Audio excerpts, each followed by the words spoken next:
So it is, let me check the time, 6:23 a.m. This is a little bit of a morning routine video. It is not going to be complete or 100% set up because I don't have the equipment to do that. But I figured I'd give you a little bit of a peek.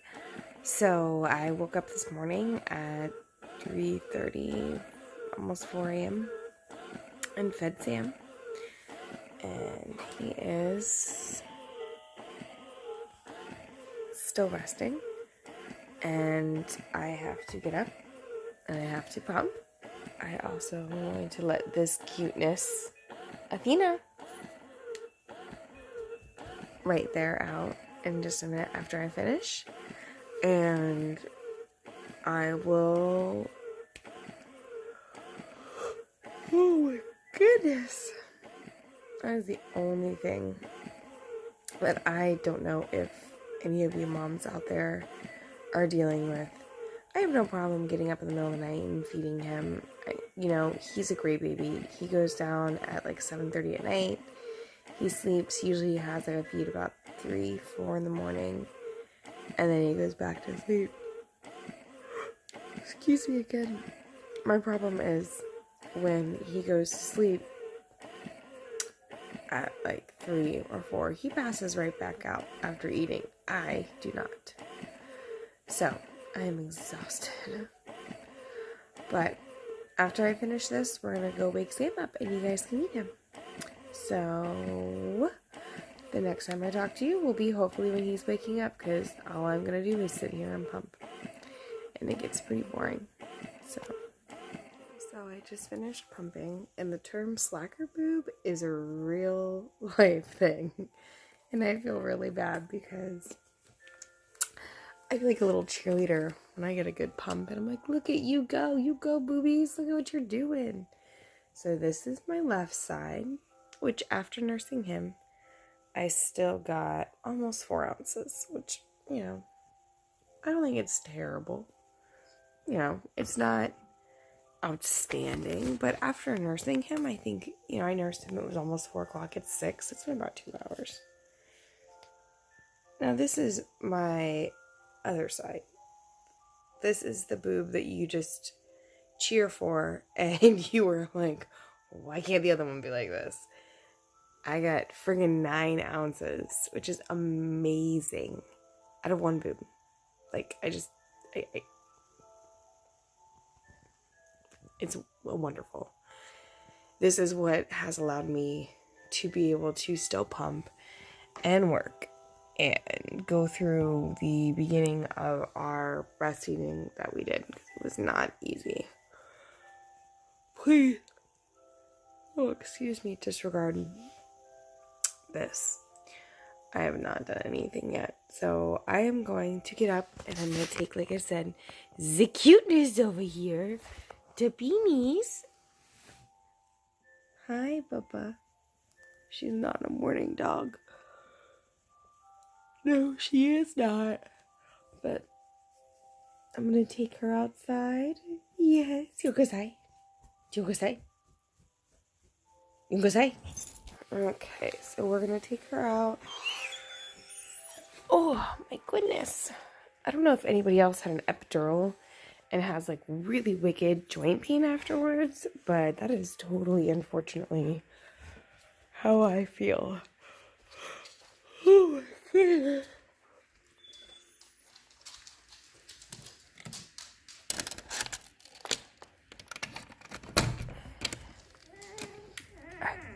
Go ahead, sweet girl. Go potty. Go potty. The yard is all fenced in, so she can't go anywhere. So now we are going to go back and I'm going to get ready. Like I said the other day, please disregard my messy room. My husband sleeps like a crazy person and literally rolls off the sheet every day. So I try to make the bed, but honestly, it does not happen a ton. So now I'm going to go ahead and get dressed, and I laid out my clothes earlier. So give me just 1 minute, and I'll be right back.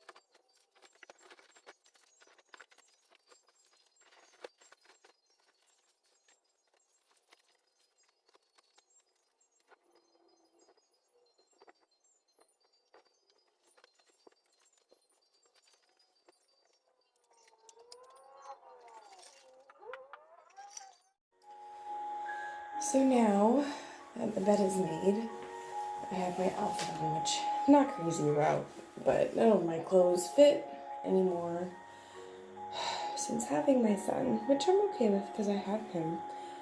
But man, does it suck to have a closet full of clothes that you can't wear. So I've been letting my straightener heat up, and the only reason I'm really even doing anything major to my hair today, usually I do like a no heat style or something that I can do in a braid, is because today is class picture days. So I'd like to look a little bit presentable. Not look like the Hot Mess Express that I usually do. But I do usually come in, I brush my hair, I brush my teeth, make sure, you know, I don't have any boogers hanging out of my nose, just kind of like a once over. I put on my deodorant and my perfume. And I don't know if anybody else deals with like countertop clutter. I always seem to be okay. My husband is terrible when it comes to countertop clutter. But when I get ready, like when I'm getting ready to go out, we'll have like an explosion on my counter of just everything. Let me get my brush.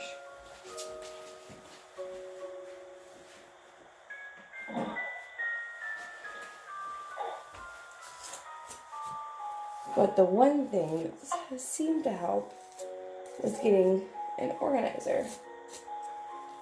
And I can't do anything super complicated because honestly, sorry, I had to move the baby. Sam, the monitor. Because honestly, you know, we won't keep up with it. It's just like those canisters that you see on those like Pinterest-worthy kitchen remodels or bathroom redos. And it's like nobody actually keeps their bathroom like that. If you do, kudos to you. I try. I want to be that Pinterest person, and I feel like I'm relatively clean and organized. But, you know, we all have that secret junk drawer. And when it comes to my house, my bedroom is definitely where a lot of the junk accumulates. That and my office. My office is pretty much just a fancy term for a room that we store a printer that hates us, never works. My Cricut that my husband bought me that I honestly do not use to its full potential. And I am very sad because it was expensive and it can make a lot of cool stuff. But I honestly don't have time, or I don't know how to do it. Just like this YouTube thing. I sat there one night, well, I say one night, last night, until midnight, learning how to edit that other video and adding in a thumbnail and doing this and doing that. And it was relatively easy once someone told me how to do it, but I am not computer savvy or smart or in any way capable of doing anything electronically. Terrible at it. But anyway, the whole reason that we talked about this was because I want to tell you about our organizers. So I found these organizers at TJ Maxx. And I'm usually not a huge fan of TJ Maxx, not because I don't love it. I can't afford it, to be completely honest with you. I am a girl with Nordstrom style and taste, and I want TJ Maxx to be like my Walmart. But unfortunately, I'm working on a Ross and a DD's discount budget. So I found these, and they were a little bit of a splurge, but I really felt like they just kind of tied the room all together. Oh, and by the way, the straightener I'm using is the L'Orange. It's the one that you always see on those Facebook ads. It's not bad. I mean, my mom bought it for me for Christmas. So it was like a buy one, get one. So I also have the curling one, and it seems to do a pretty decent job. But does anyone else have anxiety of when they leave the house and they've straightened their hair or blow dried their hair? It's mainly with like straighteners or curlers that you feel like you've left it on, because that's how I always feel. So to stop that, because I've literally driven home before to make sure, I unplug it from the wall. That way I know. But anyway, this organizer looks like this. And it's a 2-stand And I love it. It keeps everything really, really well organized. I don't have to root around for everything. I have my deodorant, I have my face washes, which, again, I'm being honest, I hardly ever use. I spent all this money on them, and I never use them because I'm tired and I brush my teeth and I go to bed. And I have my perfumes, which I'm trying to use up some of the ones that I've had for quite a long time, that I'm not a super huge fan of.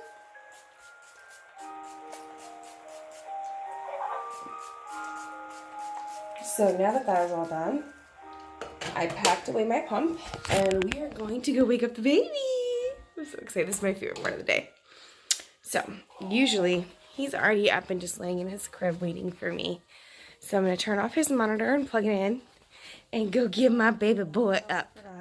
I put away my milk that I pumped. So the milk that I pumped today, I twist off the tops. And I actually put those in a reusable Grove bag that I ordered. And they go right into my mini fridge at work. So I don't wash them because I'm going to use them all day, and I keep them in the fridge, which I know some people are for and some people are against, but for me it's just easier.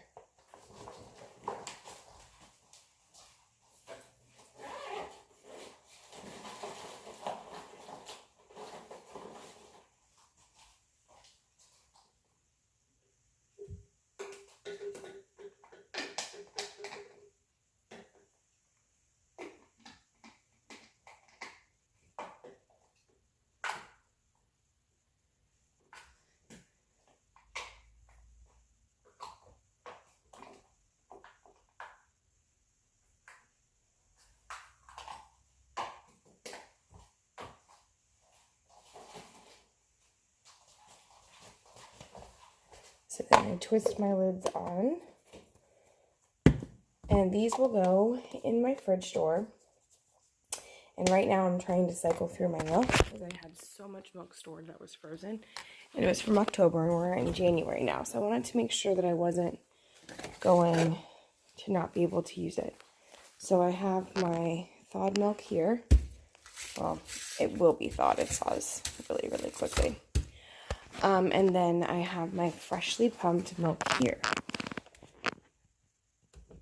So this is Tuesday, Wednesday, Thursday, and then this will be Friday to add to the bunch. And then this will go in the diaper bag and go to my mom's house to use for him today. So sometimes I always mix in a little bit of fresh milk, just that way so she has a little bit extra. And some days he's a little bit hungrier than others. And since he nursed pretty early this morning, he's probably going to want to eat right when we get there. So I will put these in the diaper bag,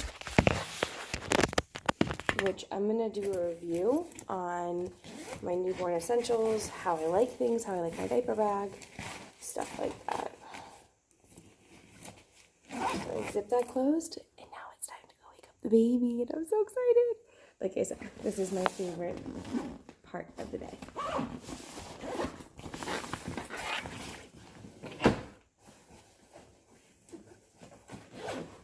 Just making sure I've got, got his gas drops, got his swaddle.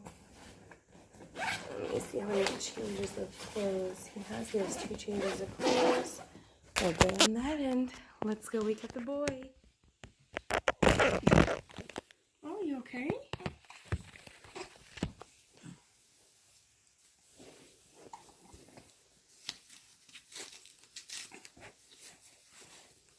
Oh my goodness, we have a wet diaper, huh, buddy? Say, yep, Mama, I do. Say, yep, Mama, I do. Are you ready to go see Noni today? You get to hang out with Noni. Yeah. You love spending your time with her, don't you? And then guess what? And then we have all weekend with Mommy and Daddy. And Mommy's off. Yes, she is. Mommy's off on Monday because it's Martin Luther King Day. So we get an extra day to snuggle and to spend time together. Yay! Oh, you're so cute. You know, yeah, you are just the cutest little boy. Yes, you are. You are Mommy's handsome boy.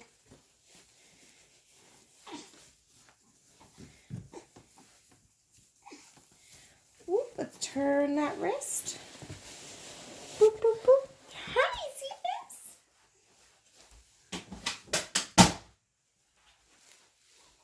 Are you ready? Are you ready to say hi? Who is that? Do you see yourself? Do you see that handsome boy? Say hi. We're gonna get dressed all ready to go. Are we all ready to go, sweet boy? Hello. Good morning. He's got his Dumbo on and his little pants and his little feetsies. You ready? You ready? Okay, so now that I have the most precious cargo for the trip, I'm gonna make sure everything is locked, check all the doors, and I usually leave one of the lights on because we have the puppy still here and we don't want her in the dark.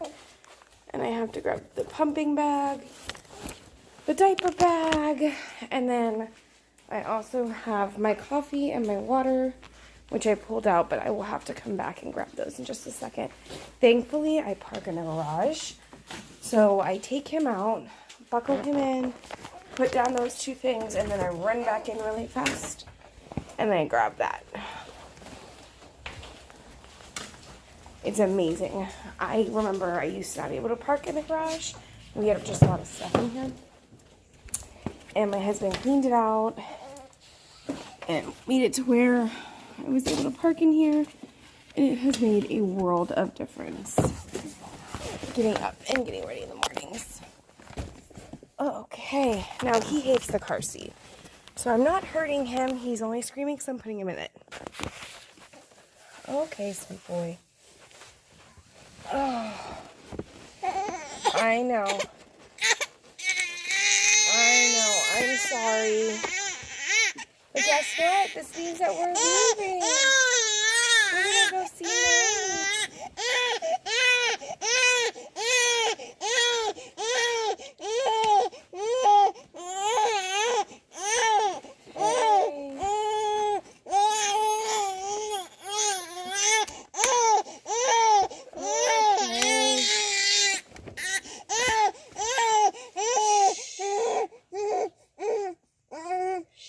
It's okay.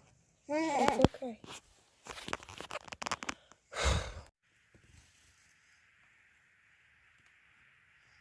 Alrighty, so now I grab my cup that has my water and my cup that has my coffee.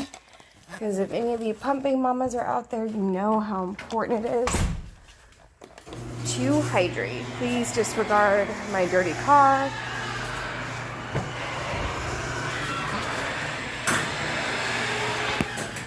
And our messy garage. I also forgot to bring in my lunchbox from last night. So that's going to be lovely to clean out tonight. So then, once he's all buckled in, I'm all buckled in. It is 7:11, so we are running a little bit late today. We should have already been there. But that is life. I am buckled up. He is buckled up, which is the two most important things. And we are on our way. So usually in the mornings, I listen to a YouTube video, and honestly, drop him off at my mom's, I do makeup. So we are gonna head out, and hopefully we will miss the school buses, because that is the worst part. But luckily, living in Florida, it is just beautiful weather. I don't know how people do it with babies who live up north. I truly, truly don't. I could never. So pretty much that's my morning routine. I take him to my mom's 3 days a week, and then 2 to 3 days a week my husband stays at home with him, which we are so incredibly lucky that he does not have to go to daycare. Not because I don't like daycare, but because I just, one, couldn't afford it, and two, I just know the amount of germs that get passed around there. And unfortunately, no matter how hard someone works or, you know, does a great job, there are bad eggs and bad people, and I can't trust everybody. And again, dealing with postpartum anxiety, if any of you ladies know what I'm talking about, the first time you ever left your baby, I think everyone has a normal level of fear and anxiety because you don't want to leave your baby. It's your baby. You know, I mean, you grew him inside of your body, or her, for 9 months. It wasn't like, oh, yeah, sure, I have no connection, whatever. I'm totally fine being away from them. You want to be with your child 24/7. And for me, I think it's a little bit more heightened. You okay, sweetheart? You okay, baby? Because of my anxiety. I had anxiety before I had my son, and I have had it way worse. I check his breathing 2 to 3 times a night. I've gotten better with it. I really wanted an owlet or a snooze. Snooze, I think is what it's called. Snooze. Snooza, that's what it was. And my husband pretty much told me, like, you don't need it. He's okay. Like, you have to just trust that he's gonna be okay. And that's really hard to do. So I know the fact that I'm so lucky that I get to leave him with my mom, and my husband is amazing. But the other day, my husband wanted to leave him with his parents, which are wonderful, fantastic people, raised 3 children, but they have some health concerns, and they are older, and both of those things are scary. They were scary with me with my mom. My mom is in her 50s, and she has had 8 spinal surgeries.